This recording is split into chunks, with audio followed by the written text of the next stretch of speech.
ब्राह्मण का अपमान ही महाराज मृत्यु के समान होता है। कभी ब्राह्मण पर हाथ नहीं उठाना चाहिए। ब्राह्मण का अपमान ही मृत्यु के समान होता है।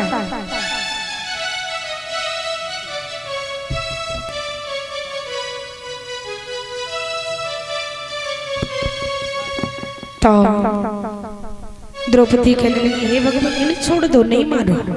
उसी समय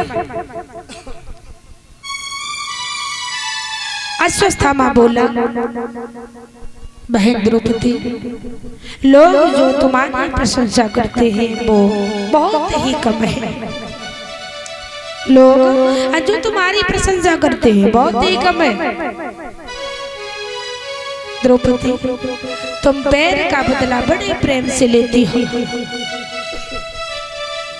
इसीलिए तुम्हारा नाम ही वेदों में चलता है, शास्त्रों में चलता है। तुम पैर का बदला बड़े प्रेम से लेती हो।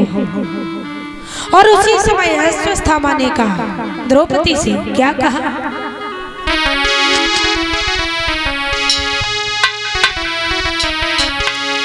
कि धरड़ी करड़ी है थमी भई,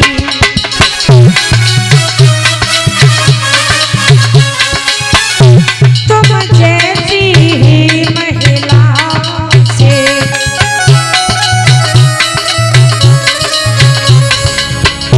बलवान की इज्जत है,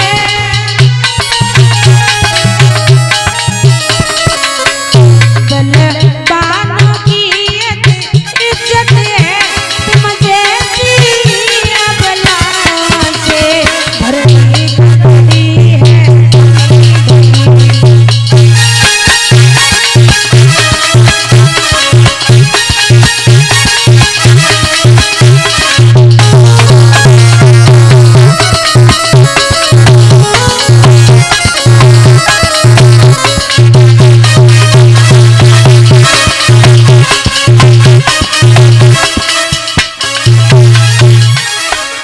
अश्वत्थामा कहने लगा, द्रौपदी धरड़ी करड़ी तुम जैसी अबलाओं से थमी हुई है, और बलवानों की ये इज्जत है तो तुम ही जैसी अबलाओं से। भैया, द्रौपदी जैसी अबलाओं को शास्त्रों में भी स्थान दिया गया है। अश्वत्थामा के साथ में महाराज हुआ क्या कि द्रोणी का सर चीर कर मणि को लिया निकाल, लज्जित नीचे सर किए निकल पड़ा चंडाल। भैया, भीमसेन ने अपनी तलवार की नोक से उस अश्वत्थामा के मस्तक में जो जन्म सिद्ध मणि थी उसको निकाल लिया। जब उस मणि को निकाल लिया तो अश्वत्थामा महाराज तेजहीन हो गया। तो इधर जब अश्वत्थामा तेजहीन हो गया तो इधर श्री सूत जी महाराज वर्णन करते हैं कि हे सोनकादिक ऋषियों, अश्वत्थामा ने सोचा, महाराज क्या सोचा कि पांडवों ने मेरा अपमान किया है और इनसे मैं बदला लूंगा। कैसे लूंगा? कपट से लूंगा। तो जो पांडवों का उत्तराधिकारी होगा उसका नाश होने पर हमारा बदला भी पूरा हो जाएगा और पांडवों के कुल का भी नाश हो जाएगा। तो भैया, उसी समय उसने अपना ब्रह्मास्त्र छोड़ दिया। कहाँ? उत्तरा के गर्भवाल पर। जब उत्तरा के गर्भवाल पर अपना ब्रह्मास्त्र छोड़ दिया, अब तो महाराज उत्तरा व्याकुल होने लगी। जब उत्तरा व्याकुल होने लगी,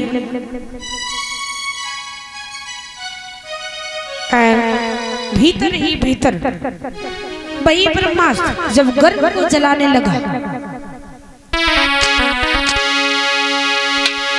कि उस ब्रह्म बाण की और भस्म ज्वाल भीतर ही गर्भ जलाने लगी।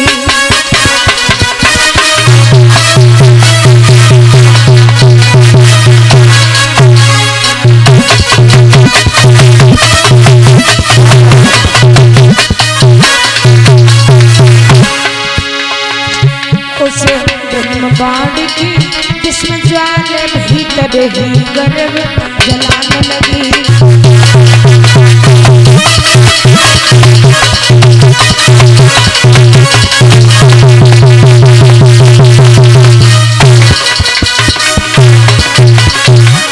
उत्तरा देवी का पति हुई,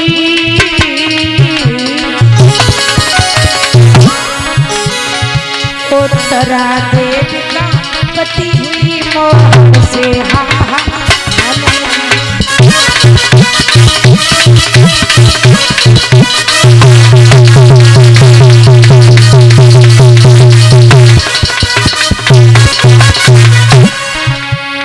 भैया कुलदीप पुत्र बोली मामा जी है क्या बूढ़ भेद, कुछ नहीं समझ में आता। लला मामा जी है क्या बूढ़ भेद, कुछ नहीं समझ में आता है। हाँ हाँ प्रभु में